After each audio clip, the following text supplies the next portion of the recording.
अगली सुबह जब बहादुर शाह जफर को ईस्ट इंडिया कंपनी नाश्ते पर बुलाती है तो कुछ ऐसा करती है जिसे देखकर बहादुर शाह जफर की आंखों में से तो आंसू आते ही हैं, उसके साथ साथ पूरे इंडिया में कोहराम मच जाता है।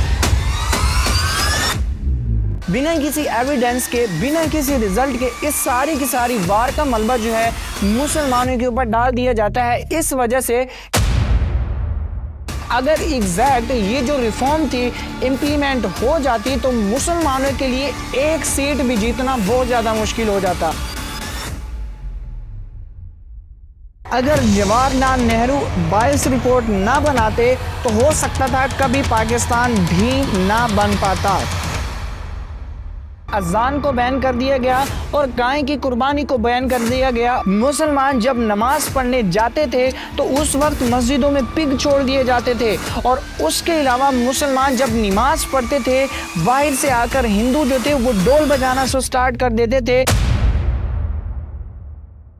जिन इलेक्शन में मुस्लिम लीग जो है वो इंडियन नेशनल कांग्रेस को अपनी रिजर्व सीट्स पर क्लीन स्वीप कर देती है। इसी तरह जो है 14 अगस्त 1947 को पाकिस्तान बना दिया जाता है।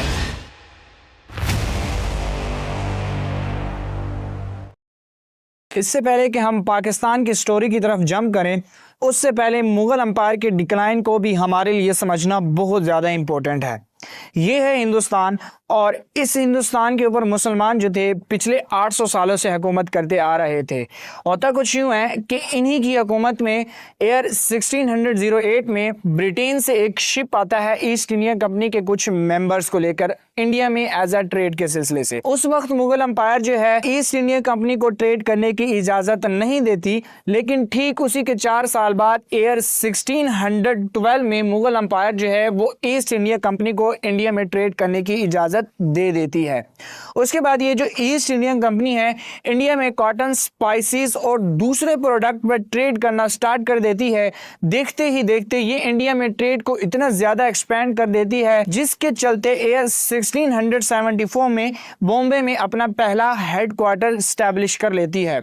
उसके बाद यही ईस्ट इंडिया कंपनी जो है इंडिया के जितने भी नेचुरल सोर्सेज होते हैं उनके ऊपर कंट्रोल कर लेती है। उसके साथ साथ ये मुगल एम्पायर को भी कुछ इस तरह गिरा देती है कि मुगल एम्पायर के जो आखिरी सक्सेसर बहादुर शाह जफर होते हैं उनके ऊपर ये एलिगेशंस लगाती है कि इसने अपनी कंट्री और कंट्री के लोगों के साथ गद्दारी की है, जिसके चलते हम बहादुर शाह जफर को जेल में बंद करने वाले हैं। जब बहादुर शाह जफर को जेल में बंद कर दिया जाता है तो उससे अगली सुबह जब बहादुर शाह जफर को ईस्ट इंडिया कंपनी नाश्ते पर बुलाती है तो कुछ ऐसा करती है जिसे देखकर बहादुर शाह जफर की आंखों में से तो आंसू आते ही हैं, उसके साथ साथ पूरे इंडिया में कोहराम मच जाता है। होता कुछ यूं है कि ये जो ईस्ट इंडियन कंपनी है जब बहादुर शाह जफर को नाश्ते की टेबल पर बुलाती है तो नाश्ते की थाल में खाने की बजाय इनके बच्चों के कटे हुए सर प्रेजेंट किए जाते हैं बहादुर शाह जफर को, जिसको देखकर बहादुर शाह जफर की तो आंखों में आंसू आते ही हैं,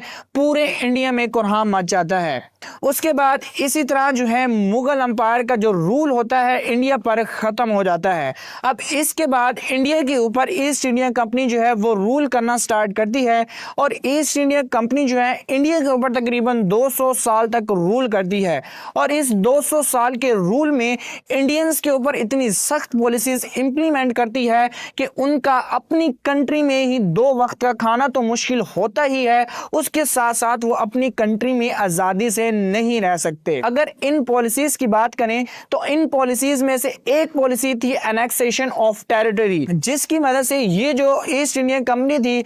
किसी भी एरिया में जाकर, किसी भी स्टेट में जाकर इंडिया की वो फोर्सफुली कब्जा कर सकती थी। दूसरी पॉलिसी की बात करें, इंडिया के जो किसान थे उनके ऊपर हैवी टैक्सेस लगाए गए थे। मिसाल के तौर पर अगर कोई किसान जो है वो अपनी खेत में से 10 बोरी गंदम निकाल रहा है तो उसमें से वो 7 बोरी गंदम ईस्ट इंडिया कंपनी को एज ए टैक्स में पे कर रहा था। इनकी तीसरी सबसे बड़ी खतरनाक पॉलिसी की बात करें जो कि इंडियन ट्रूप्स के ऊपर ये अप्लाई करते थे, वो ये थी कि इंडियन ट्रूप्स को सैलरी बहुत ज्यादा कम देते थे ब्रिटिश आर्मी में, ना तो उनकी पोस्ट को ना तो उनके रैंक को बढ़ाया जाता, और उसके अलावा ब्रिटिश आर्मी में जो इंडियन ट्रूप्स थे उनसे काम भी बहुत ज्यादा लिया जाता था, जिसके चलते इंडियंस जो थे इन्हीं इंडियन ट्रूप के साथ मिलकर अपनी आजादी की जंग लड़ने का फैसला करते हैं। तो इसी तरह ईयर 1857 में इंडियंस जो हैं इंडियन ट्रूप के साथ मिलकर अपनी आजादी की जंग लड़ते हैं इसी ईस्ट इंडिया कंपनी के खिलाफ और ईस्ट इंडिया कंपनी की पॉलिसीज के खिलाफ,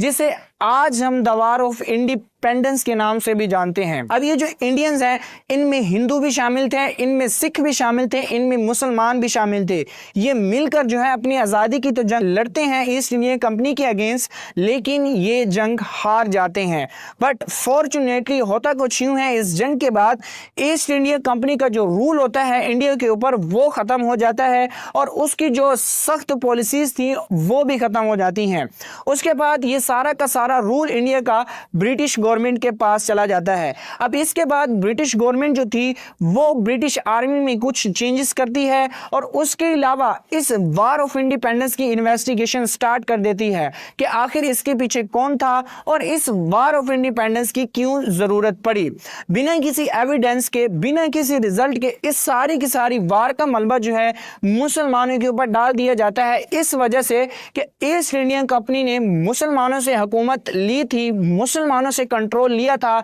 हो सकता है कि इस वॉर ऑफ इंडिपेंडेंस के पीछे कोई मुसलमान ही मास्टरमाइंड हो, जिसके बाद मुसलमानों की डिस्क्रिमिनेशन जो है वो स्टार्ट हो जाती है। मुसलमानों को इंडिया की एडमिनिस्ट्रेशन से बड़ी बड़ी पोजीशन से हटा दिया जाता है, मुसलमानों को हॉस्पिटल्स में एंटर नहीं होने दिया जाता। उसके अलावा मुसलमानों के लिए वेस्टर्न एजुकेशन के दरवाजे भी जो हैं वो बंद कर दिए जाते हैं। मुसलमान इवन कि जब अपनी इस्लामिक प्रैक्टिसेस परफॉर्म करते थे उस वक्त भी मुसलमानों को इंटरप्ट किया जाता। ऐसा उस वक्त नजर आ रहा था कि जैसे मानो कि मुस्लिम कम्युनिटी जो है वो डिक्लाइन की तरफ जा रही है। अब इसी डिक्लाइन को बचाने के लिए ईयर 1866 में जो है दियोबंद के उलमास जो हैं वो दियोबंदी मूवमेंट चलाते हैं, जिसे लीड कर रहे थे एम मोहसिन ननातवी और राशिद अहमद। इस मूवमेंट का बेसिकली मकसद ये होता है कि मुसलमानों को डिक्लाइन से बचाया जाए, मुसलमानों की जो इस्लामिक ट्रेडिशन है, प्रैक्टिसेस हैं जो डिक्लाइन की तरफ जा रही हैं, उनको प्रोटेक्ट किया जाए। अब इस मूवमेंट से मुसलमान जो हैं वो अपनी इस्लामिक प्रैक्टिसेस और इस्लामिक ट्रेडिशंस को तो प्रोटेक्ट कर लेती हैं, लेकिन जिन ब्रिटिशर्स थे, जिन हिंदुओं से इन्होंने अपने राइट्स लेने होते हैं, उनके दरमियान और इनके दरमियान एक बहुत बड़ा कम्युनिकेशन का गैप खड़ा हो जाता है इस दियोबंद मूवमेंट की वजह से। क्योंकि इस दियोबंद मूवमेंट में मुसलमानों को ब्रिटिशर के अगेंस्ट खड़ा किया गया, वेस्टर्न कल्चर के अगेंस्ट खड़ा किया गया और वेस्टर्न एजुकेशन के अगेंस्ट खड़ा किया गया। अब ये जो कम्युनिकेशन का गैप आ गया ब्रिटिशर्स के दरमियान और मुसलमानों के दरमियान, इस कम्युनिकेशन के गैप का फायदा हिंदुओं ने भरपूर उठाया ईयर 1867 में। क्योंकि हिंदू जो थे वो जंग आज़ादी के बाद वेस्टर्न एजुकेशन ले रहे थे और वो वेस्टर्न एजुकेशन में as compare to the Muslim बहुत ज्यादा स्ट्रॉन्ग थे, जिसके चलते उनके जो रिलेशन थे ब्रिटिश गवर्नमेंट के साथ वो भी बहुत ज्यादा अच्छे थे। तो इसी चीज का वो फायदा उठाते हुए ईयर 1867 में ब्रिटिश गवर्नमेंट को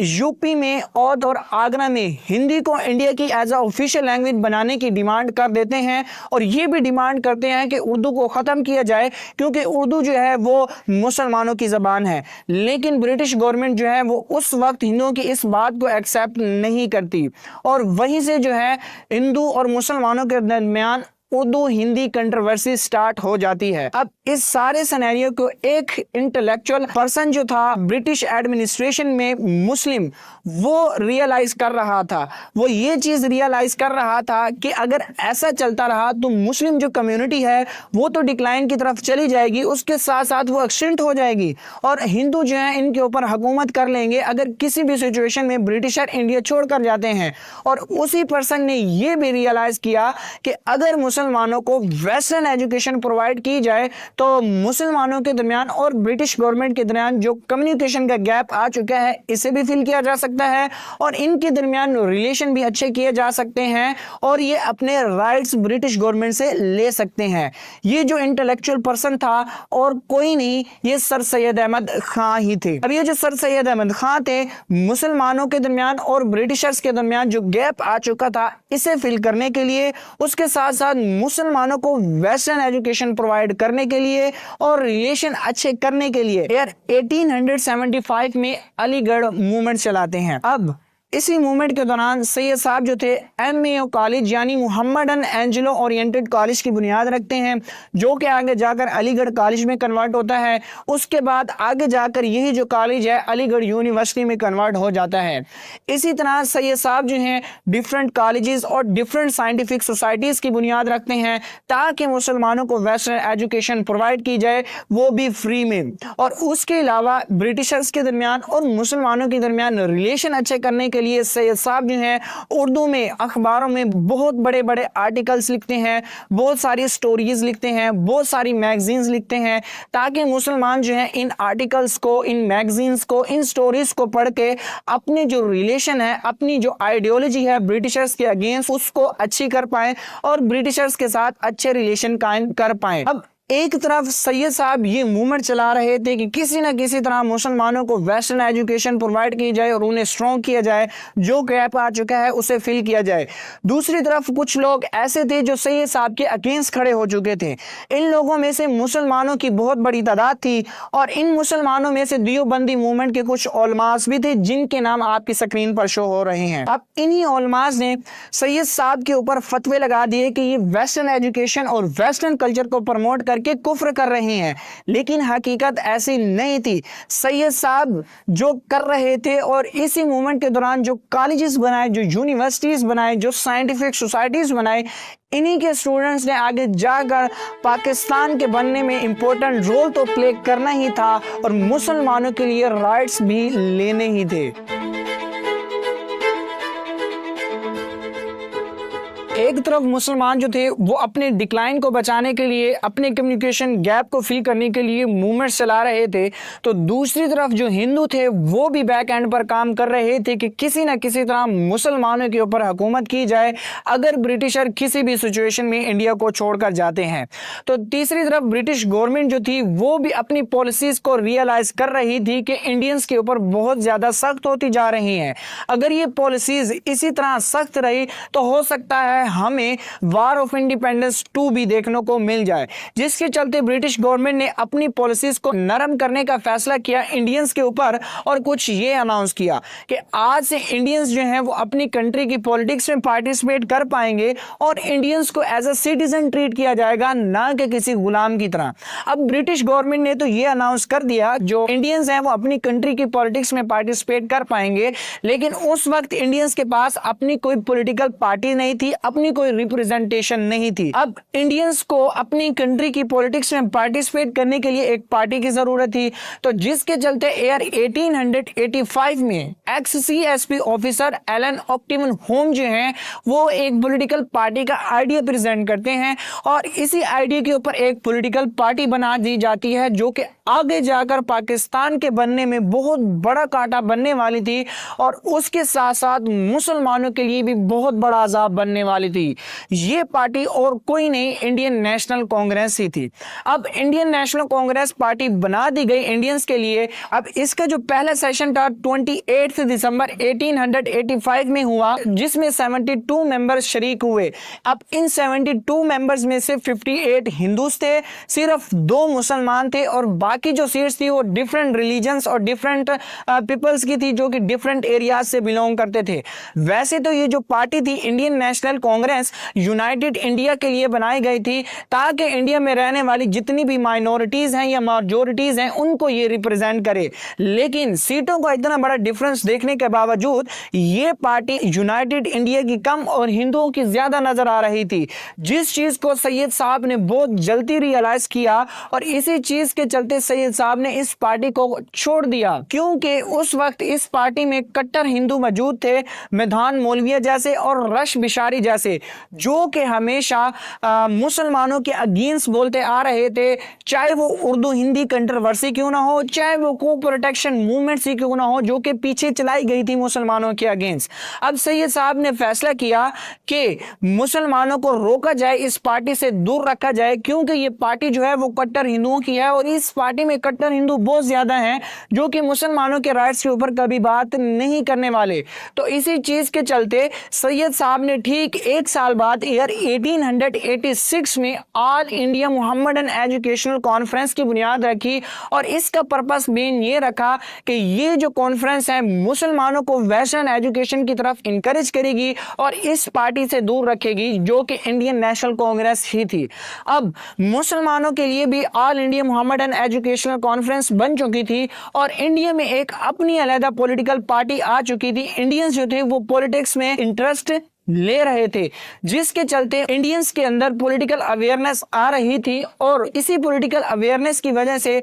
वो ब्रिटिश गवर्नमेंट से अपने राइट्स की डिमांड कर रहे, पावर्स की डिमांड कर रहे थे। तो ब्रिटिश गवर्नमेंट ने भी फैसला किया कि इंडियंस को इनके लिमिटेड राइट्स दिए जाए, लिमिटेड पावर दिए जाए। अब इंडियंस को लिमिटेड पावर देने के लिए और अपना कंट्रोल इंडिया के ऊपर मेंटेन करने के लिए ब्रिटिश गवर्नमेंट जो है वो ईयर 1892 में ब्रिटिश पार्लियामेंट में एक एक्ट पास करवाती है, जिसकी मदद से इंडियंस को जो है लिमिटेड पावर दी जाती हैं। इन लिमिटेड पावर में जो सबसे पहली पावर है, इंडियंस जो है उनको इंडियन लेजिस्लेटिव काउंसिल में 5 सीटें दी जाती हैं। उसके अलावा इंडियंस को जो है इनडायरेक्ट वोट करने की भी इजाजत दी जाती है और उसके अलावा इंडियंस को कुछ लिमिटेड सवाल पूछने की भी इजाजत दी जाती है कि वो डिफेंस वगैरह पर या रेवेन्यू पर वो सवाल पूछ सकते हैं। हाँ, इंडियंस को किसी भी किस्म की रियल पावर और रियल अथॉरिटी नहीं दी जाती, वो किसी भी किस्म के लॉ या किसी भी किस्म की ऑर्डर को पास कर सके। अब जिस एक्ट की मदद से इंडियंस को लिमिटेड पावर दी गई, ये इंडिया का पहला कॉन्स्टिट्यूशन था जिसकी मदद से इंडियंस को लिमिटेड पावर दी गई। ओवरऑल अगर देखा जाए मुसलमानों के लिए और इंडियंस के लिए पहला और सबसे छोटा कदम था कि वो ब्रिटिश गवर्नमेंट से अपने राइट्स ले सकें, लेकिन इस एक्ट में इंडियंस के लिए जो लिमिटेड पावर्स दी गई और इंडियंस के लिए जो इंडियन लेजिस्लेटिव काउंसिल में 5 सीट्स दी गई और इन 5 सीट्स पे हिंदू मेजोरिटी में थे, जिसकी वजह से वो हिंदू जो थे वो अपने राइट्स के बारे में बात करते और मुसलमानों के राइट्स को दबाने की बहुत ज्यादा कोशिश करते। और इसी तरह जो था मुसलमानों में टेंशन बहुत ज्यादा बढ़ती जा रही थी क्योंकि उनके राइट्स जो थे वो दबाए जा रहे थे और ब्रिटिश गवर्नमेंट में भी उनका कोई सुनने वाला नहीं था। अब ठीक इसी एक्ट के एक साल बाद ईयर 1893 में बॉम्बे में एंटी को कूलिंग राइट्स होते हैं, जिसमें 100 से भी ज्यादा लोग मारे जाते हैं और 1000 के करीब लोग जख्मी हो जाते हैं, जिसकी वजह से मुसलमानों में और ज्यादा टेंशन बढ़ जाती है और ज्यादा परेशानी बढ़ जाती है। और इस परेशानी में इजाफा तब देखने को मिलता है जब कट्टर हिंदू ग्रुप जन्म लेना स्टार्ट करते हैं, जैसा कि आर्य समाज ग्रुप हो गया। ये एक ऐसा ग्रुप था जो कि मुसलमानों के अगेंस्ट हमेशा बोलता, को प्रोटेक्शन मूवमेंट्स को हमेशा जो है वो सपोर्ट करता और मुसलमानों के राइट्स को दबाने की कोशिश करता। अब इसके अलावा मुसलमानों की और ज्यादा परेशानी में इजाफा तब देखने को मिला जब इंडियन नेशनल कांग्रेस को कट्टर हिंदुओं ने आकर ज्वाइन किया। इन कट्टर हिंदुओं में से तिलक वर्मा, बिपिन गंधार और लाल लजपत राय जैसे कट्टर हिंदू भी मौजूद थे, जिनका ख्वाब था कि मुसलमानों के ऊपर हुकूमत की जाए। लेकिन इनका ख्वाब तब टूटा जब ब्रिटिश गवर्नमेंट ने ईयर 1905 में पार्टीशन ऑफ बंगाल अनाउंस किया। उस वक्त बंगाल जो था इंडिया का सबसे बड़ा प्रोविंस था, जिसमें तकरीबन 8 करोड़ के करीब लोग रहते थे और इसी बंगाल प्रोविंस में 2 बड़ी कम्युनिटीज रहती थी, हिंदू और मुस्लिम। और इतने बड़े सूबे को सिंगल एडमिनिस्ट्रेशन से कंट्रोल करना ब्रिटिश गवर्नमेंट के लिए सबसे बड़ा चैलेंज था। तो जिसके चलते ब्रिटिश गवर्नमेंट ने इस बंगाल प्रोविंसेस को 2 हिस्सों में डिवाइड कर दिया, एक वेस्टर्न बंगाल और दूसरा ईस्टर्न बंगाल। वेस्टर्न बंगाल में हिंदू मेजोरिटी में थे और ईस्टर्न बंगाल में जो था मुस्लिम मेजोरिटी में थे। अब इस डिवीजन पर, इस पार्टीशन पर मुसलमान जो थे वो तो बहुत ज्यादा खुश थे, क्योंकि पहली दफा था कि मुसलमान किसी भी सूबे में मेजोरिटी में आ रहे थे और उन्हें इसी मेजोरिटी में आने की वजह से पॉलिटिकल रिप्रेजेंटेशन रिप्रेजेंटेशन मिलने वाली थी और पॉलिटिकल रिप्रेजेंटेशन मिल जाती तो वो अपने राइट्स के लिए कैंपेन्स चला सकते थे। दूसरी तरफ जो हिंदूज थे वो इस बात से खुश नहीं थे, क्योंकि इस डिवीजन के बाद मुसलमान किसी सूबे में मेजोरिटी में आ गए और उन्हें पॉलिटिकल रिप्रेजेंटेशन मिल गई, जो कि हिंदू नहीं चाहते थे। तो इसी के चलते इस पार्टीशन के अगेंस्ट हिंदुओं ने सावधाशी मूवमेंट चलाई, जिस सावधाशी मूवमेंट में ब्रिटिश गुड्स को बायकॉट किया गया, ब्रिटिश प्रोडक्ट को बायकॉट किया गया, इवन के लोकल प्रोडक्ट को प्रमोट किया गया। और उसके साथ साथ इसी सावधाशी मूवमेंट में वंदे मातरम के नारे लगाए गए, जो कि हिंदुत्व आइडियोलॉजी को रिप्रेजेंट करता है नारा। और उसके अलावा इसी सावधाशी मूवमेंट के दौरान ही कोलकाता में स्टूडेंट का ग्रुप एक जुकंदरा था, जिसने चोरी भी करना स्टार्ट कर दी और ब्रिटिश ऑफिशियल की असैसिनेशन भी स्टार्ट कर दी। और इस सावधाशी मूवमेंट में वगैरह सब कुछ ये शामिल था। अब इस सावधाशी मूवमेंट में हिंदुओं का जो बिहेवियर था मुसलमानों के अगेंस्ट, मुसलमानों ने इसे जल्दी रियलाइज कर लिया और इस बात को भी रियलाइज कर लिया कि अगर अब इंडिया में रहना है तो अपने राइट्स के लिए फाइट करनी होगी और हिंदुओं के साथ भी अपने राइट्स के लिए फाइट करनी होगी। अब इसी पार्टीशन ऑफ बंगाल और सावधाशी मूवमेंट के बाद इंडिया में पॉलिटिकल अनरेस्ट तो देखने को मिला, उसके साथ साथ सोशल अनरेस्ट भी देखने को मिला, जिसके बाद इंडिया के वाइसरॉय उस वक्त जो लॉर्ड मिंटो थे वो 20 जुलाई 1906 को ब्रिटिश पार्लियामेंट में ये अनाउंस करते हैं कि हम इंडिया इलेक्टोरेट के रिलेटेड जो है वो रिफॉर्म करने वाले हैं, यानी कि नया कॉन्स्टिट्यूशन लाने वाले हैं जिसमें हम इंडियंस की सीट्स को बढ़ाएंगे और इंडियंस की जो पावर्स हैं उनको बढ़ा देंगे। अब इसी चीज को सुनकर इंडियन नेशनल कांग्रेस जो थी वो तो बहुत ज्यादा खुश होती है, लेकिन दूसरी तरफ ईस्टर्न बंगाल में बैठे मुसलमान जो थे वो बहुत ज्यादा परेशान हो जाते हैं, क्योंकि अगर एग्जैक्ट ये जो रिफॉर्म थी इंप्लीमेंट हो जाती तो मुसलमानों के लिए एक सीट भी जीतना बहुत ज्यादा मुश्किल हो जाता, क्योंकि हिंदू जो थे वो उस वक्त मेजोरिटी में थे और वो सारी की सारी सीट्स जीत जाते। अगर वो सारी की सारी सीट्स जीत जाते तो हिंदुओं का जो ख्वाब था मुसलमानों के ऊपर हुकूमत करने का वो कहीं ना कहीं पूरा हो जाता, जिसके चलते उस वक्त all India Mohammedan educational conference के जो मेंबर थे मोहसिनुल मुल्क, अलीगढ़ यूनिवर्सिटी के प्रिंसिपल आर्चबोल्ड को अगस्त 1906 में जो है वो लेटर लिखते हैं और इस लेटर में जो मोहसिनुल मुल्क हैं वो लॉर्ड मिंटो से मिलने की ख्वाहिश करते हैं, जिसके बाद आर्चबोल्ड जो है इसी लेटर को लेकर लॉर्ड मिंटो के पास जाते हैं और लॉर्ड मिंटो को दिखाते हैं और लॉर्ड मिंटो जो है वो भी मुसलमानों के इस डेलीगेशन से मिलने के लिए एग्री हो जाते हैं। उसके बाद मुसलमानों का एक डेलीगेशन जो कि 35 मेंबर पर मुश्तमिल था, जिसे सर आगा खान लीड कर रहे थे, ये जाकर शिमला में लॉर्ड मिंटो से मिलता है और लॉर्ड मिंटो के सामने अपनी कुछ डिमांड्स रख देता है। इन डिमांड में से जो सबसे पहली डिमांड रखी जाती है वो ये होती है कि मुसलमानों के लिए इंडिया में एक अलग इलेक्टोरेट होना चाहिए, यानी कि मुसलमानों के लिए सेपरेट इलेक्टोरेट होना चाहिए। उसके अलावा जो दूसरी डिमांड रखते हैं वो ये होती है कि इंडियन लेजिस्लेटिव काउंसिल में मुसलमानों के लिए 1/3 रिप्रेजेंटेशन होनी चाहिए और मुसलमानों के लिए सिविल सर्विसेज में भी एक कोटा होना चाहिए वगैरह। ऐसी बहुत सारी डिमांड जो हैं वो लॉर्ड मिंटो के सामने रखी जाती हैं। उसके बाद जो लॉर्ड मिंटो थे वाइस रॉय थे इंडिया के, ये इन डिमांड्स के ऊपर एग्री हो जाते हैं और मुसलमानों को ये अश्योर करवाते हैं कि आने वाली रिफॉर्म में, यानी कि आने वाली कॉन्स्टिट्यूशन में मुसलमानों की इन डिमांड्स को मद्देनजर रखा जाएगा। उसके बाद मुसलमान जो थे एक तरफ इस सिमिलर डिपुटेशन की खुशियां मना रहे थे, दूसरी तरफ जो इंडियन नेशनल कांग्रेस जो थी इस सिमिलर डिपुटेशन को क्रिटिसाइज कर रही थी कुछ इस तरह कि कभी इसको डिवाइड एंड रूल पॉलिसी कहा जा रहा था तो कभी इसको अंग्रेजों की चाल कही जा रही थी कि ये इंडियंस में नेशनलिज्म खत्म करना चाह रहे हैं और इंडियंस के दरमियान, यानी कि हिंदू और मुसलमानों के दरमियान जो यूनिटी बनी हुई है इसको ब्रेक करना चाहते हैं। लेकिन जो भी था, ये जो सिमिलर डिपुटेशन थी मुसलमानों के लिए एक बहुत बड़ी कामयाबी थी, जो कि आगे जाकर मुसलमानों को एक अलग पॉलिटिकल आइडेंटिटी देने वाली थी। अब इसी सिमिलर डिपुटेशन के ठीक 2 महीने बाद 30 दिसंबर 1906 1906 में ऑल इंडिया मोहम्मदन एजुकेशनल के एनुअल सेशन पर ढाका में जो हो रहा था, उस पर मुसलमानों के लिए एक अलग पॉलिटिकल पार्टी का आइडिया प्रेजेंट किया जाता है, जिसके ऊपर नवाब वकारुल मुल्क जो है वो एक पॉलिटिकल पार्टी बना देते हैं, जिसका नाम रखा जाता है ऑल इंडिया मुस्लिम लीग, जो कि आगे जाकर पाकिस्तान के बनने में इंपॉर्टेंट रोल तो प्ले करने ही वाली थी, मुसलमानों के राइट्स के बारे में भी बोलने वाली थी।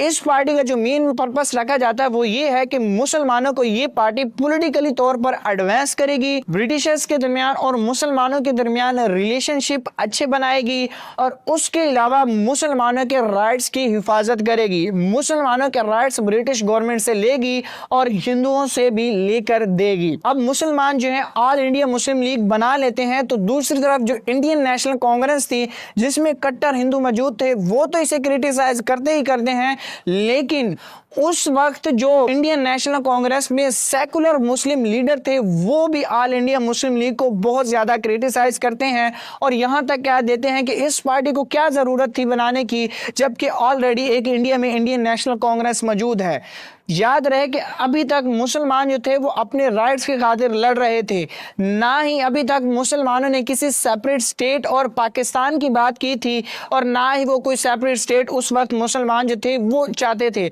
आखिर क्या जरूरत पड़ी कि मुसलमानों को सेपरेट स्टेट की डिमांड करनी पड़ी, आगे वीडियो में हम जानने की कोशिश करेंगे। अब शिमला डिप्यूटेशन और ऑल इंडिया मुस्लिम लीग बनने के तकरीबन 3 साल बाद 2 दिसंबर 1909 को लॉर्ड मिंटो जो हैं वो नई रिफॉर्म लेकर आ जाते हैं, यानी कि नई कॉन्स्टिट्यूशन को प्रपोज करते हैं। इस कॉन्स्टिट्यूशन को प्रपोज करने का बेसिकली मकसद ये था कि इंडियन की पार्टिसिपेशन को एक्सपेंड किया जाए इंडियन लेजिस्लेटिव काउंसिल में, ब्रिटिश कंट्रोल को मेंटेन करते हुए। अब इस एक्ट में जो था वो कुछ ये था कि सेंट्रल और प्रोविंशियल लेजिस्लेटिव काउंसिल में इंडियंस की पार्टिसिपेशन और सीट्स को बढ़ा दिया गया। अब इसी एक्ट में मुसलमानों के लिए सेपरेट इलेक्टोरेट इंट्रोड्यूस करवाया गया, ताकि मुसलमान जो हैं वो अपनी मर्जी का रिप्रेजेंटेटिव चुन सकें सेंट्रल लेजिस्लेटिव काउंसिल या प्रोविंशियल लेजिस्लेटिव काउंसिल में। और उसके अलावा इसी एक्ट में वोटर्स को भी और ज्यादा एक्सपेंड कर दिया गया, और इस एक्ट में और किसी किस्म की भी रियल पावर और रियल अथॉरिटी नहीं दी गई कि वो किसी भी किस्म के लॉ या ऑर्डर को पास कर सकें। और इसी एक्ट में एक दफा फिर लिमिटेड सवाल पूछने की भी इजाजत दी गई। ओवरऑल अगर ये एक्ट देखा जाए तो बहुत अच्छा एक्ट था मुसलमानों के लिए। इसी एक्ट को, इसी मिंटो मॉरल रिफॉर्म को इंडियन नेशनल कांग्रेस ने बहुत ज्यादा क्रिटिसाइज किया, इसके सेपरेट इलेक्टोरेट के चलते और इसकी लिमिटेड पावर के चलते, और ये तक कह दिया इस एक्ट की वजह से हिंदू और मुसलमानों के दरमियान जो यूनिटी थी वो ब्रेक हो चुकी है। वाह, जो हिंदू ये चाहते थे कि वो किसी न किसी तरह मुसलमानों के ऊपर हुकूमत करें, वो ये कह रहे थे कि इस एक्ट की वजह से हिंदू और मुसलमानों के दरमियान जो यूनिटी है वो ब्रेक हो चुकी है। जो भी था, दूसरी तरफ देखा जाए मुसलमान जो थे वो इस एक्ट से बहुत ज्यादा खुश थे, क्योंकि पहली दफा था कि मुसलमानों को सेपरेट इलेक्टोरेट मिला, जिसकी वजह से वो अपनी पॉलिटिकल कैंपेन्स चला सकते थे और वो उन्हीं कैंपेन्स की मदद से अपने राइट्स ले सकते थे। अब इसी सेपरेट इलेक्टोरेट की वजह से मुस्लिम लीग जो थी वो और ज्यादा स्ट्रॉन्ग हो गई और मुसलमानों की एक सोल रिप्रेजेंटेटिव पार्टी बन गई। अब इस एक्ट का एक इंपैक्ट ये पड़ा कि इंडियन नेशनल कांग्रेस के दरमियान और ऑल इंडिया मुस्लिम लीग के दरमियान एक बहुत बड़ी कम्युनल टेंशन बन गई। अब ये कम्युनल टेंशन जो थी कुछ अरसे तक चलती रही, और इसी कम्युनल टेंशन की वजह से 12 दिसंबर 1911 में ब्रिटिश गवर्नमेंट जो है जिस बंगाल को वो डिवाइड किया था उसी बंगाल को दोबारा यूनाइट कर देती है, जिसके बाद इंडियन नेशनल कांग्रेस जो है वो बहुत ज़्यादा खुश हो जाती है। और इंडियन नेशनल कांग्रेस बंगाल के यूनाइट होने के बाद ये समझती है कि किसी न किसी तरह अपनी ऑपोजिशन पार्टी जो है ऑल इंडिया मुस्लिम लीग, इसको भी ख़त्म करके इंडिया के ऊपर हुकूमत की जाए, मुसलमानों के ऊपर हुकूमत की जाए, जिस तरह इन्होंने हमारे ऊपर 800 साल हुकूमत की है। लेकिन ऐसा होने वाला नहीं था। हैरत की बात यह है कि इस सारे सिनेरियो को कायद-ए-आज़म मोहम्मद अली जिन्ना जो थे वो देख रहे थे, क्योंकि वो उस वक्त इंडियन नेशनल कांग्रेस के मेंबर थे और वो ये सारी चीज़ें देख रहे थे किस तरह मुसलमानों के राइट्स को दबाया जा रहा है इंडियन नेशनल कांग्रेस की तरफ से और कट्टर हिंदुओं की तरफ से। और इन सारी चीज़ों को देखने के बावजूद भी ऑल इंडिया मुस्लिम लीग को कायदे आज़म मोहम्मद अली जिन्ना ने उस वक्त ज्वाइन नहीं किया। इसकी सबसे बड़ी एक वजह ये भी थी, उस वक्त कायदे आज़म मोहम्मद अली जिन्ना जो थे वो एक यूनाइटेड इंडिया चाहते थे, जो कि ऐसा कभी होने वाला नहीं था। अब होता कुछ यूँ है कि कायदे आज़म मोहम्मद अली जिन्ना जो है वो ईयर 1913 में जो है वो ऑल इंडिया मुस्लिम लीग को ज्वाइन कर लेते हैं और इसी दौरान जो है वो कांग्रेस के भी मेंबर होते हैं। वो ऑल इंडिया मुस्लिम लीग को उस वक्त इसीलिए ज्वाइन करते हैं कि इंडियन नेशनल कांग्रेस और मुस्लिम लीग में जो कम्युनल टेंशन जो बनी हुई है और जो चल रही है, जो डेडलॉक चल रहा है, इसको ख़त्म किया जा सके। और इसी वजह से बहुत सारी मीटिंग्स भी होती हैं इंडियन नेशनल कांग्रेस के दरमियान और मुस्लिम लीग के दरमियान। इसी दौरान कायदे आज़म मोहम्मद अली जिन्ना को हिंदू मुस्लिम कम्युनिटी का एम्बेसडर भी कहा जाता है। लेकिन कायदे आज़म मोहम्मद अली जिन्ना इतनी सारी कोशिशें करने के बावजूद भी इन दो पार्टीज को यूनाइट नहीं कर सकती कट्टर हिंदुओं के चलते, और ना ही कायदे आज़म मोहम्मद अली जिन्ना जो है दोनों पार्टीज को एक ट्रैक पर ला सकते हैं यूनाइटेड इंडिया के लिए। अब एक तरफ जो था इन दो बड़ी पार्टीज के दरमियान जो कम्युनल टेंशन चल रही थी, जो पॉलिटिकल अनरेस्ट चल रहा था, जो डेडलॉक चल रहा था, इसे खत्म करने की कोशिशें की जा रही थी। और इन्हीं कोशिशों के दौरान 28 जुलाई 1914 को वर्ल्ड वार 1 स्टार्ट हो जाती है और इस वर्ल्ड वार 1 का जो है ब्रिटेन भी एक बहुत बड़ा पार्ट होता है। अब ब्रिटेन जो है वो अलाइज पावर के साथ मिलकर, यानी कि यूएसएसआर अमेरिका के साथ मिलकर एक्साइज पावर के अगेंस्ट ये जंग लड़ रहा होता है, यानी कि ऑटोमन एम्पायर और जर्मनी के अगेंस्ट ये जंग लड़ रहा होता है। उस वक्त जो ब्रिटेन था वो इस वार को नहीं हारना चाहता था, जिसके चलते वो उस वक्त इंडिया में भी किसी भी किस्म की वो कम्युनल टेंशन भी बर्दाश्त नहीं करना चाहता था। अब इन दो पार्टीज के दरमियान जो टेंशन चल रही थी, इस टेंशन को खत्म करने के लिए इनको यूनाइट करने की कोशिश करती है और वो कुछ इस तरह यूनाइट करती है कि कानपुर में उस वक्त रोड बनाते वक्त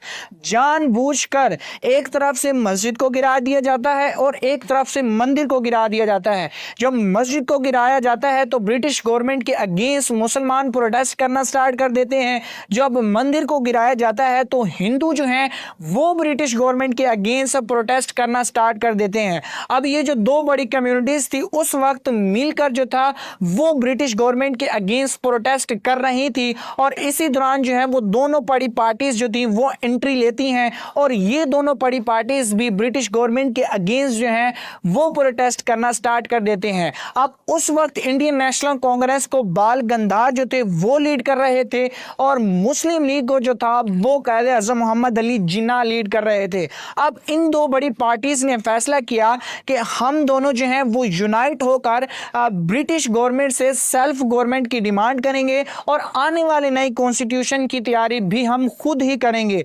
लेकिन उससे पहले एक सबसे बड़ा ट्विस्ट ये था कि इंडियन नेशनल कांग्रेस को भी मुस्लिम लीग की कुछ डिमांड्स को मानना था और मुस्लिम लीग को भी इंडियन नेशनल कांग्रेस की कुछ डिमांड्स को मानना बहुत ज़्यादा ज़रूरी था। अब इन डिमांड्स को मानने के लिए अब दोनों पार्टीज क्या करती हैं कि एक ड्राफ्ट तैयार करती हैं, एक पैक्ट तैयार करती हैं, जिस पैक्ट में इन दो पार्टीज की डिमांड्स रख दी जाती हैं, मुस्लिम लीग की भी डिमांड रख दी जाती हैं। मुस्लिम लीग डिमांड क्या रखती है कि इंडियन नेशनल कांग्रेस जो है वो मुसलमानों के सेपरेट इलेक्टोरेट को एक्सेप्ट करेगी और उसके अलावा इंडियन नेशनल कांग्रेस जो है मुसलमानों को इंडियन लेजिस्लेटिव काउंसिल में 1/3 रिप्रेजेंटेशन देगी और उसके अलावा मुसलमानों को और मुस्लिम लीग को एग्जीक्यूटिव काउंसिल में हाफ रिप्रेजेंटेशन देनी होगी। हिंदू मेजोरिटी वाले एरियाज में मुस्लिम माइनॉरिटीज की प्रोटेक्शन करनी होगी वगैरह, ये मुसलमानों की डिमांड थी इस पैक्ट में।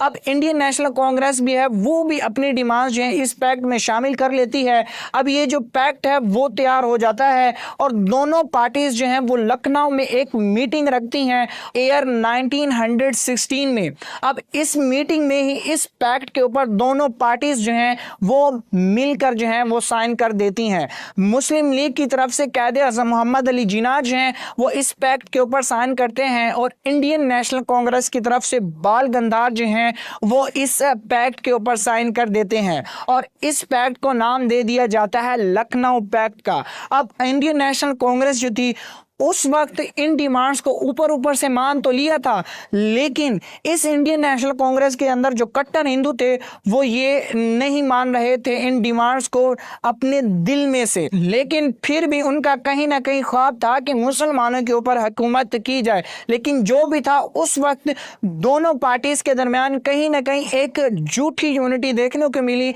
अब इसी यूनिटी की मदद से दोनों पार्टीज ने क्या किया कि ब्रिटिश गवर्नमेंट से सेल्फ गवर्नमेंट की डिमांड करना स्टार्ट कर दी और उसके साथ साथ आने वाले इंडिया के आने वाले कॉन्स्टिट्यूशन के लिए भी तैयारी करना शुरू कर दी। अब उसके बाद जो था, ब्रिटिश गवर्नमेंट जो थी, ब्रिटेन जो था, वो वर्ल्ड वार 1 में एक्साइज पावर के अगेंस्ट लड़ रहा था। अब उसे कुछ सोल्जर्स की जरूरत थी इंडिया में से, तो उस वक्त इंडियन नेशनल कांग्रेस ने सोल्जर्स तो हिंदू प्रोवाइड कर दिए, लेकिन ऑल इंडिया मुस्लिम लीग ने मुसलमानों को प्रोवाइड नहीं किया और ना ही मुसलमान वो उस जंग में ब्रिटिश गवर्नमेंट की मदद करना चाहते थे ऑटोमन एम्पायर के अगेंस्ट, क्योंकि ब्रिटेन जो था वो ऑटोमन एम्पायर के अगेंस्ट जंग लड़ रहा था और उस वक्त ऑटोमन एम्पायर एक होली एम्पायर थी मुसलमानों के लिए और ये लास्ट एम्पायर थी मुसलमानों के लिए, जिसकी वजह से वो इस एम्पायर के अगेंस्ट नहीं लड़ने वाले थे। लेकिन ब्रिटिश गवर्नमेंट ने क्या किया, मुसलमानों से प्रॉमिस किया और ये कहा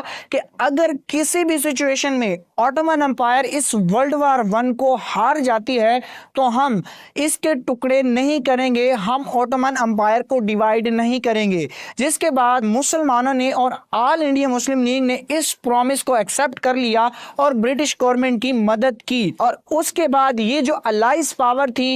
एक्साइज पावर के अगेंस्ट, ये वर्ल्ड वार 1 जीत गई ईयर 1918 में। अब इस वर्ल्ड वार 1 का इंडिया के मुसलमानों के ऊपर, बड़े सगीर के मुसलमानों के ऊपर बहुत बुरा इम्पैक्ट पड़ने वाला था। आगे वीडियो में जानते हैं वो किस तरह। अब इसी वर्ल्ड वार 1 के खत्म होने के ठीक एक साल बाद 23 दिसंबर ईयर 1919 को एडमंड मोंटेगो और लॉर्ड चेल्मस्फोर्ड जो हैं इंडियन एक्ट 3 लेकर आ जाते हैं और इंडियन एक्ट 3 को प्रेजेंट करते हैं। अब इस एक्ट में इंडियंस के लिए डायरची सिस्टम इंट्रोड्यूस करवाया जाता है। अब ये जो डायरची सिस्टम है, अगर इसको आम अल्फाज में बात करें तो डुअल सिस्टम भी कहते हैं। अब इसी डुअल सिस्टम को फर्दर 2 सब्जेक्ट में डिवाइड किया गया। पहले रिजर्व सब्जेक्ट जिनको जो ब्रिटिश गवर्नमेंट है वो खुद हैंडल करेगी। अब इन रिजर्व सब्जेक्ट में डिफेंस, लॉ और दूसरी जो मिनिस्ट्रीज थी वो आती थी। दूसरे ट्रांसफॉर्मेबल सब्जेक्ट जिनको इंडियन मिनिस्ट्रीज प्रोविंसेस में खुद कंट्रोल करेंगी, जिनको हम हेल्थ डिपार्टमेंट या एग्रीकल्चर डिपार्टमेंट और एजुकेशन डिपार्टमेंट भी कह सकते हैं, इनको जो है वो इंडियन मिनिस्ट्रीज जो बनेंगी वो खुद कंट्रोल करेंगी। और उसके अलावा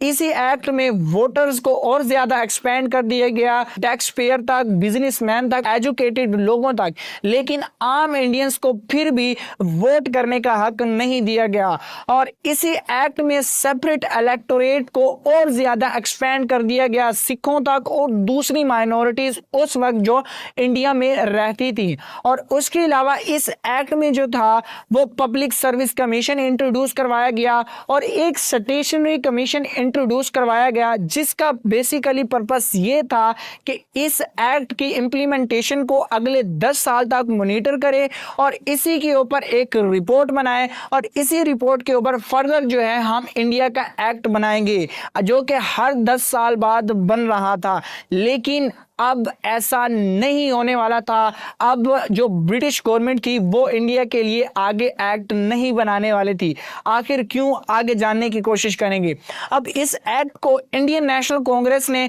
इसके सेपरेट इलेक्टोरेट को चलते बहुत ज्यादा क्रिटिसाइज किया, इसकी लिमिटेड पावर के चलते और इसके डायरची सिस्टम के चलते बहुत ज्यादा क्रिटिसाइज किया। इसी तरह ऑल इंडिया मुस्लिम लीग ने भी इस एक्ट को बहुत ज्यादा क्रिटिसाइज किया और इस एक्ट के कुछ हिस्सों को, छोटे छोटे हिस्सों को एक्सेप्ट किया, जैसे कि सेपरेट इलेक्टोरेट को एक्सपेंड करना। अब इंडियन एक्ट 3 आ चुका था। अब उसके बाद ब्रिटिश गवर्नमेंट कुछ ऐसा करती है जिसे देखकर बड़े सगीर के हिंदुस्तान के मुसलमानों में ब्रिटिश गवर्नमेंट के अगेंस्ट इतना ज्यादा गुस्सा भर आता है और इसी दौरान इसी वजह से मुसलमानों के दरमियान और हिंदुओं के दरमियान एक दफा फिर यूनिटी देखने को मिलती है। होता कुछ यूं है कि ब्रिटिश गवर्नमेंट ने जो वर्ल्ड वॉर 1 में मुसलमानों के साथ प्रॉमिस किया था कि हम ऑटोमन एम्पायर के टुकड़े नहीं करेंगे अगर किसी भी सिचुएशन में ऑटोमन एम्पायर हार जाती है, लेकिन ब्रिटिश गवर्नमेंट जो है वो अब उस वक्त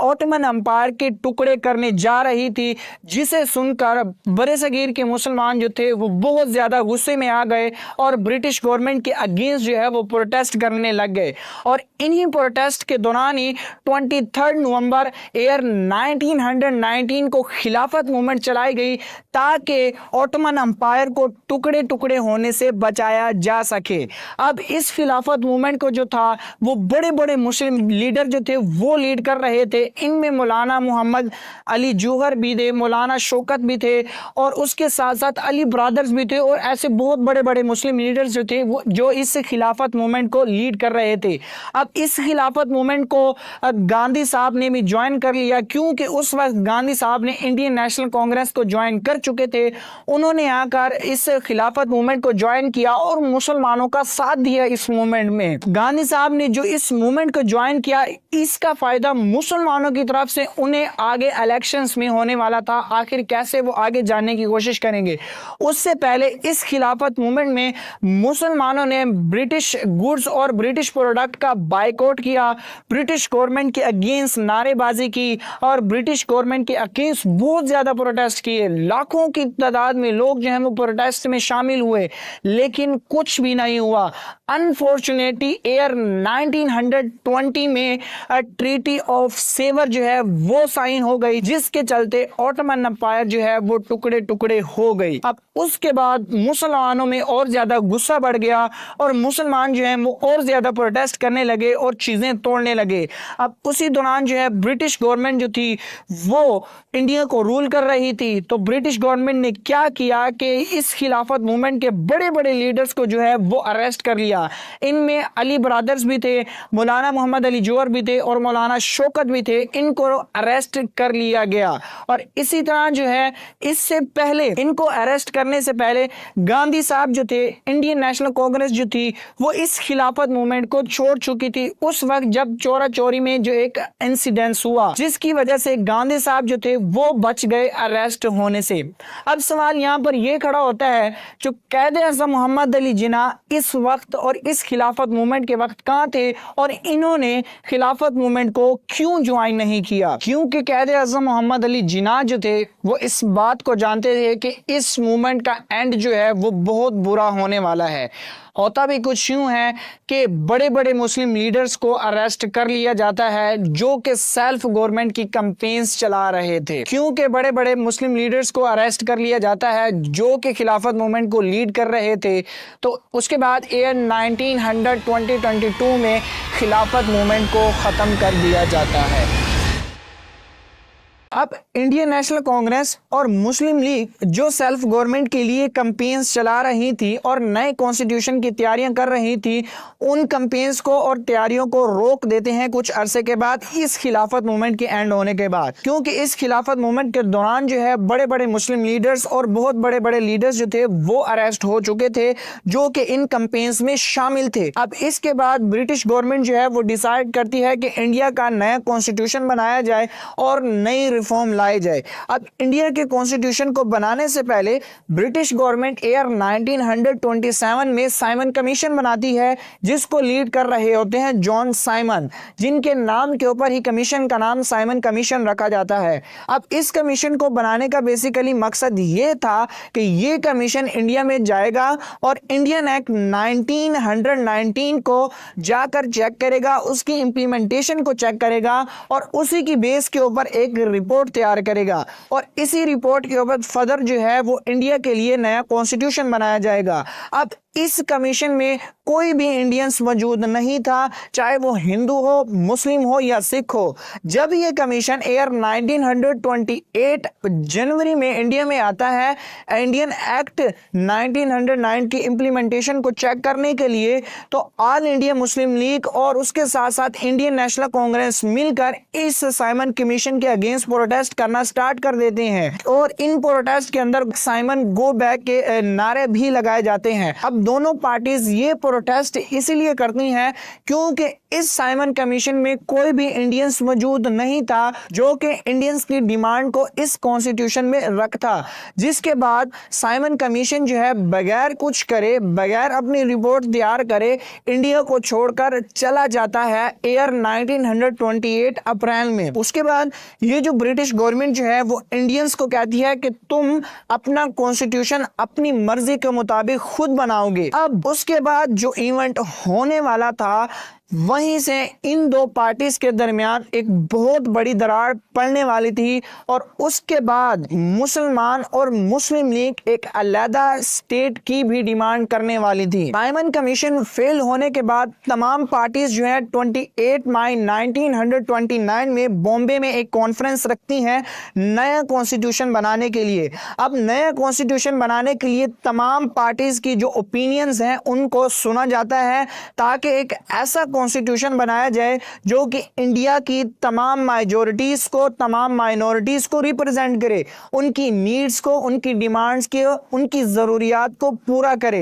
अब इस कमेटी को जो है, इस कॉन्फ्रेंस को जो है मोतीलाल नेहरू लीड कर रहे होते हैं और मोतीलाल नेहरू जो है वो अपने बेटे जवाहरलाल नेहरू को कहते हैं कि एक ऐसी रिपोर्ट तैयार करो जो कि तमाम माइनॉरिटीज को, तमाम मेजॉरिटीज को जो कि इंडिया में रह रही हैं उसको रिप्रेजेंट करे और यही रिपोर्ट कॉन्स्टिट्यूशन के लिए प्रेजेंट की जाए ब्रिटिश गवर्नमेंट को। अब जवाहरलाल नेहरू क्या करता है कि एक 22 रिपोर्ट तैयार कर लेता है। जब ये रिपोर्ट प्रेजेंट की जाती है तो उसे देखकर, उसे सुनकर ऑल इंडिया मुस्लिम लीग के होश उड़ जाते हैं और कायद आज़म मोहम्मद अली जिन्ना बहुत ज्यादा गुस्से में आकर इस कमेटी को छोड़ देते हैं। अब इस रिपोर्ट में जवाहरलाल नेहरू क्या करता है कि ज्वाइंट इलेक्टोरेट का कह देता है कि आने वाले कॉन्स्टिट्यूशन में ज्वाइंट इलेक्टोरेट होना चाहिए, जिसे सुनकर कायद आज़म मोहम्मद अली जिन्ना बहुत ज्यादा गुस्से में आते हैं और मुस्लिम लीग जो है वो भी अलहदगी इख्तियार कर लेती है इंडियन नेशनल कांग्रेस से। अब इसी की रिस्पांस में कायद आज़म मोहम्मद अली जिन्ना 29 मार्च 1929 को एक ज्वाइंट सेशन में अपने मोस्ट फेमस 14 पॉइंट प्रेजेंट करते हैं, जिन्हें आज हम कायद आज़म मोहम्मद अली जिन्ना के 14 पॉइंट्स से भी जानते हैं। और इन 14 पॉइंट्स में से अगर इंपॉर्टेंट पॉइंट्स की बात करें तो पहला जो पॉइंट था, कायद आज़म मोहम्मद अली जिन्ना ने ये कहा कि इंडिया में फेडरल सिस्टम होना चाहिए और उसके अलावा तमाम माइनॉरिटीज के इंटरेस्ट और राइट्स की प्रोटेक्शन की जानी चाहिए। तीसरा जो पॉइंट था वो ये था कि मुसलमानों के लिए अलग सेपरेट इलेक्टोरेट होना चाहिए और मुसलमानों के लिए इंडियन लेजिस्लेटिव काउंसिल में अलग रिप्रेजेंटेशन होनी चाहिए। और पांचवा जो पॉइंट था वो ये था कि सिंध को बॉम्बे प्रेसिडेंसी से अलग होना चाहिए। और छठा और मोस्ट इंपॉर्टेंट पॉइंट ये था NWF और बलूचिस्तान को अलग सूबे की हैसियत होनी चाहिए। और इन पॉइंट्स को प्रेजेंट करने के बाद कायद आज़म मोहम्मद अली जिन्ना ने ये क्लियर कट कह दिया कि इन पॉइंट्स के अलावा फर्दर कॉन्स्टिट्यूशन, फर्दर रिफॉर्म जो है वो कभी भी कबूल नहीं की जाएगी मुस्लिम लीग की तरफ से और मुसलमानों की तरफ से। अब याद रहे, मुसलमान जो थे इससे पहले अपने राइट्स के लिए कैंपेन चला रहे थे। अब इस नेहरू रिपोर्ट के बाद मुसलमान जो थे वो आगे अपनी स्टेट के लिए, अलग रियासत के लिए कैंपेन चलाने वाले थे। अगर जवाहरलाल नेहरू 22 रिपोर्ट ना बनाते तो हो सकता था कभी पाकिस्तान भी ना बन पाता। अब उसके बाद मुसलमानों में अलग रियासत का तस्वुर तब आता है जब most famous poet scholar Allama Mohammad Iqbal all India Muslim League के एनुअल सेशन पर 30 दिसंबर 1930 को एक एड्रेस देते हैं और इस एड्रेस में टू नेशन थ्योरी को एक्सप्लेन करते हैं। टू नेशन थ्योरी में ये कहते हैं कि हिंदू और मुस्लिम दो अलग अलग कौमें हैं काफती तौर पे और मजहबी तौर पे। मुसलमानों के लिए एक अलग मुल्क होना चाहिए। उसके बाद जो है कायदे आज़म मोहम्मद अली जिन्ना जो है अल्लामा मोहम्मद इकबाल की इस स्पीच पर फोकस करना स्टार्ट कर देते हैं। अब उसके बाद इंडिया का नया कॉन्स्टिट्यूशन बनाना था। साइमन कमीशन भी फेल हो चुका था, नेहरू रिपोर्ट भी फेल हो चुकी थी। ब्रिटिश गवर्नमेंट जो थी वो इंडियंस के ऊपर प्रेशर डाल रही थी कि वो इंडिया का नया कॉन्स्टिट्यूशन बनाए, लेकिन उस वक्त दोनों पार्टीज के दरमियान डेडलॉक चल रहा था और कम्युनल टेंशन चल रही थी, जिसके चलते ब्रिटिश गवर्नमेंट ने डिसाइड किया कि इन दो पार्टीज के दरमियान जो टेंशन चल रही है इसको खत्म किया जाए और दोनों पार्टीज को एक टेबल पर बिठाकर इनकी डिमांड्स होकर नया कॉन्स्टिट्यूशन बनाया जाए। अब इन दोनों पार्टीज को एक टेबल पर बैठाने के लिए ब्रिटिश गवर्नमेंट लंदन में 23 नवंबर 1931 में राउंड टेबल कॉन्फ्रेंस जो है वो मुनक्कद करती है। अब इस राउंड टेबल कॉन्फ्रेंस में दोनों पार्टीज को बुलाया जाता है और दोनों पार्टीज की डिमांड सुनी जाती हैं, लेकिन ये जो राउंड टेबल कॉन्फ्रेंस मुनक्कद की जाती है कॉन्स्टिट्यूशन बनाने के लिए, ये भी फेल हो जाती है। और इसी तरह 1931 से लेकर 1932 तक 3 राउंड टेबल कॉन्फ्रेंसेस मुनक्किद की जाती हैं इन पार्टीज के दरमियान डेडलॉक खत्म करने के लिए और नया कॉन्स्टिट्यूशन बनाने के लिए। लेकिन ये 3 की 3 जो राउंड टेबल कॉन्फ्रेंस रखी जाती हैं, तीनों की तीनों फेल हो जाती हैं। अब इसी दौरान जो है अब ब्रिटेन में बैठे एक स्टूडेंट अपने नाउ एंड नेवर पैम्फलेट में पाकिस्तान का नाम जो है वो शायद जो है वो कर देता है। अब उसके बाद ब्रिटिश गवर्नमेंट जो है वो खुद डिसाइड करती है कि वो इंडिया का नया कॉन्स्टिट्यूशन खुद बनाएगी और उसे इंप्लीमेंट भी खुद करेगी। अब उसके बाद 1 अप्रैल 1935 में ब्रिटिश गवर्नमेंट जो है वो इंडियन एक्ट 1935 जो है वो प्रेजेंट कर देती है। अब इस एक्ट में जो है वो फेडरल सिस्टम इंट्रोड्यूस करवाया जाता है, डायरची सिस्टम को रिमूव करके। अब उसके बाद इस एक्ट में सूबों को खुद मुख्तियारी दे दी जाती है, यानी कि प्रोविंशियल ऑटोनॉमी हो जाती है, जो कि एक बहुत बड़ी बात थी ऑल इंडिया मुस्लिम लीग के लिए और इंडियन नेशनल कांग्रेस के लिए, यानी कि वो इसी चीज की मदद से सूबों में वो अपनी गवर्नमेंट बना सकते हैं। अब उसके अलावा इस कॉन्स्टिट्यूशन में वोटर्स की तादाद को भी एक्सपेंड कर दिया जाता है 30 मिलियन तक, यानी कि जो आम इंडियंस हैं वो भी वोट कर सकते हैं अब। और इसी कॉन्स्टिट्यूशन में दोनों पार्टीज के दरमियान जो टेंशन चल रही थी उसी टेंशन को खत्म करने के लिए सेपरेट इलेक्टोरेट को वैसे का वैसा ही रखा जाता है। लेकिन इसी कॉन्स्टिट्यूशन में ब्रिटिश गवर्नमेंट जो है एक दफा फिर इंडिया में अपना कंट्रोल मेंटेन रखती है, गवर्नर की सीट के ऊपर रहते हुए, रेवेन्यू डिफेंस की सीट के ऊपर रहते हुए और ऐसी बड़ी बड़ी पोस्ट्स के ऊपर रहते हुए। उसके बाद इस कॉन्स्टिट्यूशन को ओवरऑल इंडियन नेशनल कांग्रेस जो है बहुत ज्यादा क्रिटिसाइज करते हैं इसके सेपरेट इलेक्टोरेट के चलते, क्योंकि इंडियन नेशनल कांग्रेस जो थी वो यूनाइटेड इंडिया चाहती थी और मुसलमानों के ऊपर हुकूमत करना चाहती थी, जो कि ऐसा होने वाला नहीं था। उसके बाद ऑल इंडिया मुस्लिम लीग जो है वो इस कॉन्स्टिट्यूशन से फुल्ली सेटिस्फाइड तो नहीं होती, लेकिन इसके कुछ हिस्सों को एक्सेप्ट कर लेती है। अब ओवरऑल देखा जाए ये जो कॉन्स्टिट्यूशन था फुल्ली तौर पर इंडिया में इंप्लीमेंट तो नहीं किया जाता, लेकिन ये जो कॉन्स्टिट्यूशन था आगे जाकर पाकिस्तान के कॉन्स्टिट्यूशन बनने में और इंडिया के कॉन्स्टिट्यूशन बनने में इंपॉर्टेंट रोल प्ले करने वाला था। इंडियन एक्ट 1935 में सूबों को ऑटोनॉमी मिल चुकी थी, जिसके चलते वो अपने सूबे में इलेक्शन करवा के हुकूमत बना सकते थे। अब इसी ऑटोनॉमी की मदद से 1936 से लेकर 1937 तक 11 सूबों में इलेक्शन करवाए गए। इन 11 सूबों में से Madras, UP, Assam, Bengal, NWFP, Orissa, Bombay, Sindh, CP, Bihar और पंजाब शामिल थे। इनमें से कुछ प्रोविंसेस तो ऐसे थे जो कि मुस्लिम मेजोरिटी वाले थे और इनमें से कुछ प्रोविंसेस ऐसे थे जो कि हिंदू मेजोरिटी वाले थे। अब इन इलेक्शन में से इंडिया की जितनी भी पॉलिटिकल पार्टीज थी उनमें इंडियन नेशनल कांग्रेस भी शामिल थी, उनमें ऑल इंडिया मुस्लिम लीग भी शामिल थी। तमाम पार्टीज ने अपनी अलग-अलग कैंपेन चलाई। इंडियन नेशनल कांग्रेस ने यूनाइटेड इंडिया के लिए कैंपेन चलाई, मुस्लिम लीग ने मुसलमानों के लिए कैंपेन चलाई और जितनी पार्टीज थी उन्होंने अपने अपने पर्पस के लिए कैंपेन चलाई।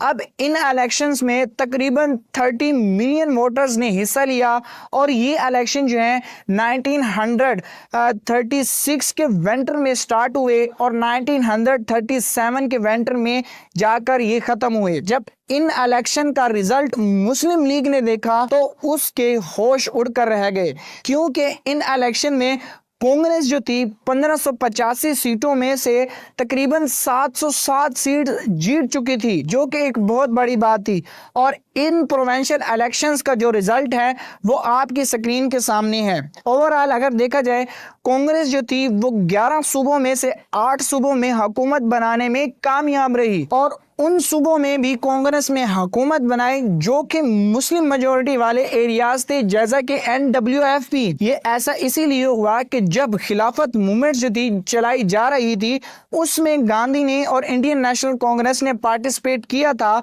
तो उस वक्त मुस्लिम लीडर जो थे इसी खिलाफत मूवमेंट के दौरान बहुत ज्यादा पॉपुलर हो गए। जो मुस्लिम लीडर इंडियन नेशनल कांग्रेस के मेंबर थे और जो कि सेकुलर थे, जिसके चलते वो इन इलेक्शंस में जो है वो जीतने में कामयाब रहे और मुस्लिम मेजोरिटी एरियाज वाले सूबों में हुकूमत बनाने में भी कामयाब रहे। जबकि मुस्लिम लीग की बात करें तो वो इन इलेक्शन में बहुत बुरे तरीके से हार गई। जो मुस्लिम रिजर्व सीट थी 458, उनमें से सिर्फ 106 सीट पर ही विन कर पाई मुस्लिम लीग। उसके अलावा इंडियन लेजिस्लेटिव काउंसिल की बात करें तो उसमें भी कांग्रेस जीत गई, मुस्लिम लीग को हरा दिया। कांग्रेस ने तकरीबन 64 सीट्स को विन किया और मुस्लिम लीग ने सिर्फ 12 सीट को विन किया। अब इसके बाद जो था मुस्लिम लीग को रियलाइज हुआ कि इंडिया के अंदर वो अकेली पार्टी नहीं है जो कि मुसलमानों को रिप्रेजेंट कर रही है, इसके अलावा भी और पार्टी है जिसका नाम इंडियन नेशनल कांग्रेस है। अब इन इलेक्शन के रिजल्ट के बाद इंडियन नेशनल कांग्रेस ने 8 सूबों में अपनी मिनिस्ट्रीज को बैठाया और हुकूमत करना स्टार्ट की और कट्टर हिंदुओं का जो ख्वाब था मुसलमानों के ऊपर हुकूमत करने का, अब वो ख्वाब कहीं ना कहीं पूरा होने जा रहा था एक लिमिटेड वक्त के लिए। अब ये जो 8 सूबों में हुकूमतें बनी आगे जाकर मुसलमानों के लिए बहुत खतरनाक साबित होने वाली थी। जब कांग्रेस